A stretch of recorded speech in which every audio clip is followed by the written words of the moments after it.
point of RNG is simple. I have a list of retro consoles and a giant library of games. I put the list of consoles into random.org, then have Launchbox randomly select from the list of games I have for that console. When I have a game selected, we'll look up a bit about the game, then jump right into it. Today's randomly selected console is the Nintendo Game Boy.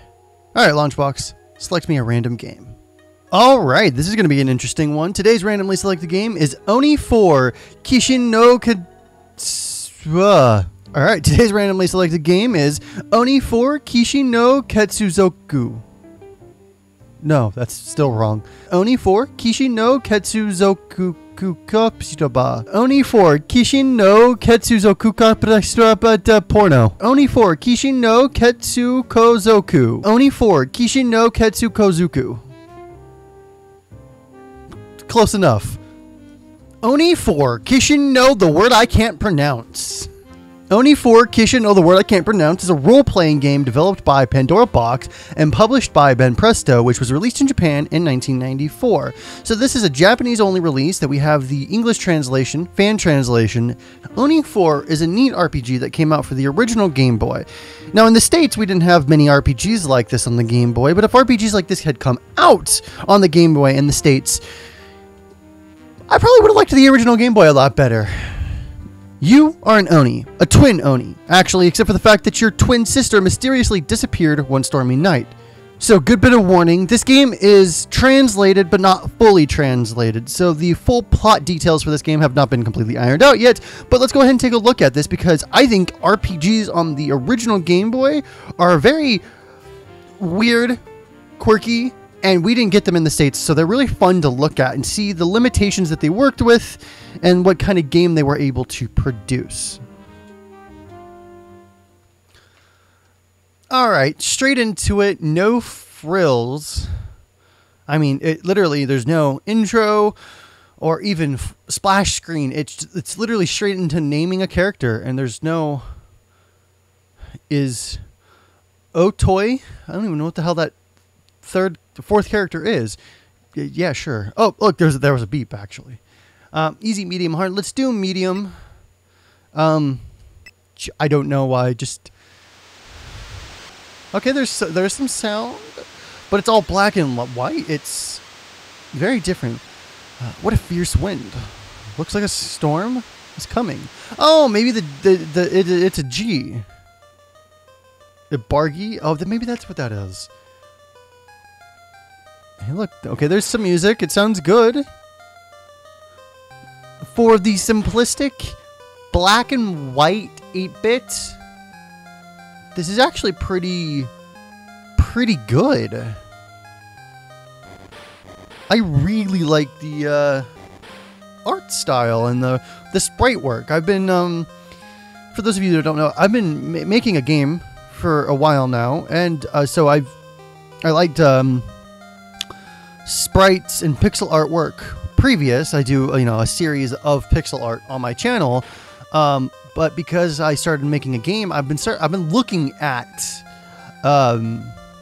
sprite work and tile sheets and tile sets much differently in the past, like maybe year-ish. And it's really interesting to look at older games like this, and I really can appreciate it a little bit more. Kotone and Ibaragi had twins, a boy and a girl, but one stormy night, the girl suddenly disappeared. Efforts to find her failed. 15 years have passed, and the boy, Otogi, has grown into a fine young man. The music it's a little repetitive, but trying to keep it in mind of a Game Boy game, really good. Now I get the intro screen? Ooh. I like this. That screen is something that I need to make. That Oni 4 screen, I need to make that in pixel art. But this is...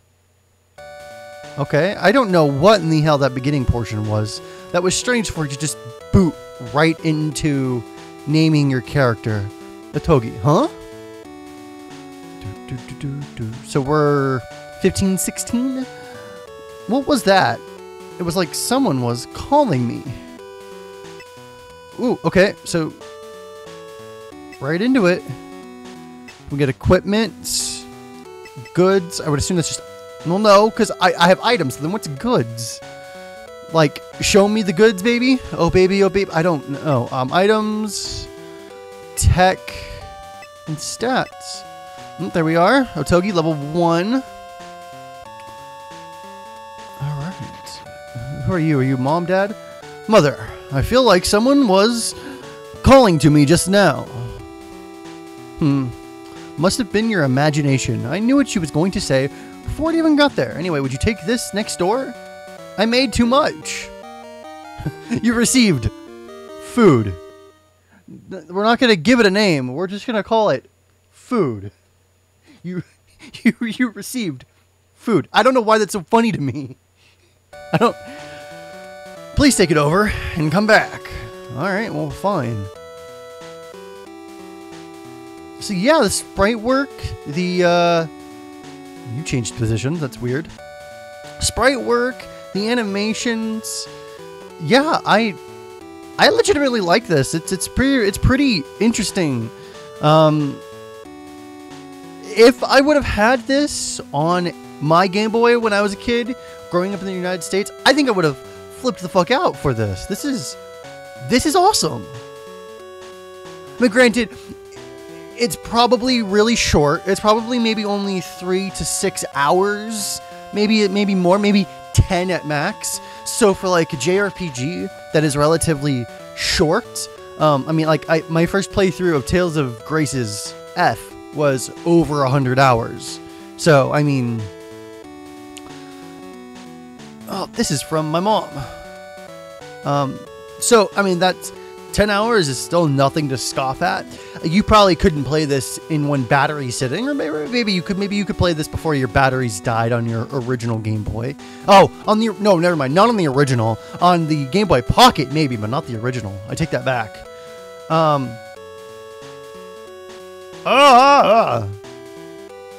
So the music might probably get repetitive a little. The battling mechanics are probably not the deepest as they would be on the Super Nintendo, because I mean, this came out when Super Nintendo was still doing its thing. I mean, Super Nintendo did games really well from start to finish, and it did games up until 96, 97, well into the N64. So and it did RPGs, arguably the best of that generation. So it wouldn't be, that level. I mean, we're talking about 16-bit home console versus 8-bit handheld. It's not even... I don't know. There's some things they learned from the NES that they could carry over into the Game Boy. But again, there was also some things that they just couldn't do because of hardware limitations, screen limitations, that kind of thing. But still, I mean, Pokemon did a lot. Your father went to the neighboring town. Great. Pokemon did a lot with a little. Yellow probably was like the first one where it opened up. I mean, Red and Blue were good, but I think Yellow was the definitive version on the original Game Boy. Only because it had added a little bit more to the game, if that makes any sense. I get very specific Legend of the Mystical Ninja vibe from the setting, because the setting is very Asianic. I mean, hell, it probably takes place in ancient Japan, which is what Mystical Ninja takes place in. The housing, like when you walk in, the floor that's just up a tad, and then the pillows and the flooring, and it's all very, yeah, very, very reminiscent of that game. Whoa, okay, that's clearly not translated. That's not even original Japanese text. That's just, I don't know what the fuck that is. Like, excuse me? Like, wow, several NPCs are not, they're not even pretending to be Japanese anymore. They're They're moon people. I mean, look, I call Japanese moon language every so often. That's literal moon language right there. That's literal nonsense. But anyways, if I could make my RPG even a fraction of interesting as this is, what do I call that? The Pope or Hope? What do I call that enemy? Look, that doesn't make sense because it's not fully translated yet. I don't know what to call that. That's Hukapu. Hukpe. Attacks first. Alright, attack first. Okay. Hukpe. My katana's translated right. Animation's good. Yeah, this is very Dragon Warrior-ish. This is pretty good. I like this a lot. This would have been badass for me to have on my Game Boy. I know I keep saying that, but I think there was a real lull in okay, now there's just a random old guy who's not even translated again. Is this the mysterious man that was talking to me? I don't I apparently have chests to open. Holy water. Oh, holy water. Holy water. It's not holy water. It's holy water. Holy water. Holy water. Sorry, Christina's behind me, and I'm just showing her things. I could only pick one of those things? Okay, so I got holy water, and then Eva.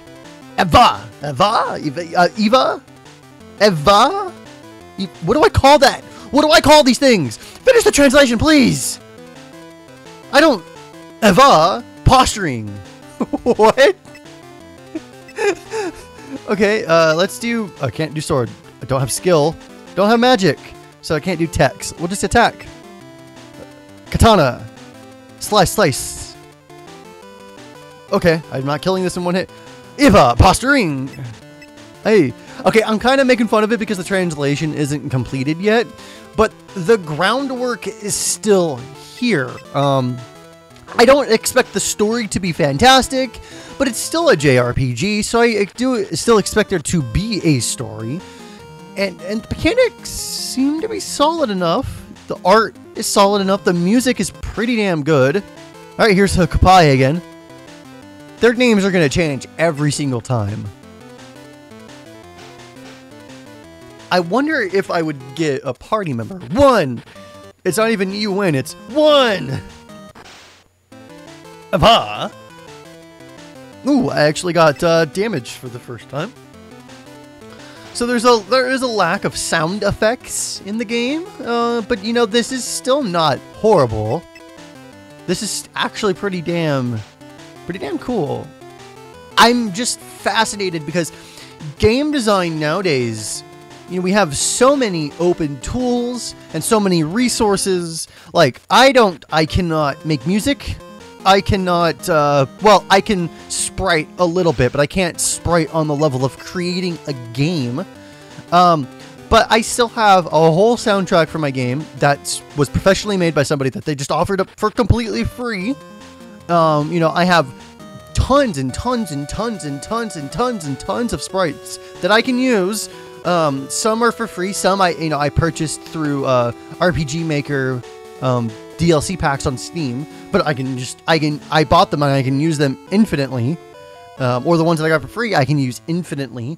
The scripting for my game all came for free from a bunch of different sources that I can use commercially for free forever. Like, I mean, the means are there for people to make whatever the hell they want, however big or small they want, whatever style of game. Like, my game kind of doesn't really resemble an RPG first. It kind of actually resembles more of a more linear, like, visual novel or adventure game kind of ish, without like the puzzle solving mechanic first, and then it kind of opens up once the story starts to unfold, and you could just do different random shit, whatever the hell you want, because it's there. And if you can spend a little bit of money, wait for like the RPG Maker to go on sale on Steam, and there's 3 different versions of it. If you don't want to get VX or VX Ace, get XP, get 2000, get 2003, which was just translated for the first time from Japanese. And I mean, and those are significantly older tech, but they're cheaper. So if you want to get into it, the point though is that they're there and that you could do pretty amazing things with these tools. I mean, Unity, and there are free ebooks and videos and written tutorials and all this stuff that you could learn it. You don't even have to go to school for it to do these things anymore. Filmmaking, content that I'm doing, like if I wanted to make a show on TV 15, 20 years ago about this, I would have had to either have known somebody, been somebody, or had a lot of money. And that is just simply not the case in today's life. And an RPG like this nowadays, trying to tie it all back in together. What the fuck is that thing? Edco? Edco? Edco? Well, we know it's a ho, but Ed Q ho. Ed Q ho. Ed Q ho.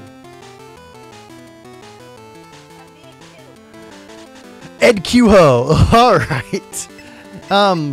But you know, smaller games like this, game development's fucking hard. Let's not mince words here. It's very, very, very hard. But if you want to make a game like this, just simple mechanics, tell your story, make a game, get it out there for free, or even charge like 99 cents or whatever. Lizivica. Well, we're gonna run because I don't know if I'm gonna be able to take out the two of them. It's very much easy to do nowadays. I mean, you could, I guess you could do it in black and white, but why would you? So yeah, I have, stuff like this inspires me, and stuff like this would have been fun to play. It sounds good, plays good. The mechanics are solid enough that they're not going to be horrible. I mean, though, the battle system is probably going to get a little monotonous eventually, but I assume that I'm going to have a party member to add to my ranks. And that would be fun. I want to see this game finished with its translation. I think that'd be really awesome. I definitely would play through this game if it was fully translated, only because it's really hard to get around some of this stuff. No, whoa! I can increase the message speed. Sweet. But guys, that's going to be for this episode of RNG. If you liked this episode, please consider subscribing, thumbsing it up, and sending it to your friends. I would greatly appreciate it. I do this show called RNG twice a week, so if you enjoyed it, subscribing would be beneficial because then you'll get notified of it. I also do content all week long. So remember, play more games, and I'll see you next time. Have a good day.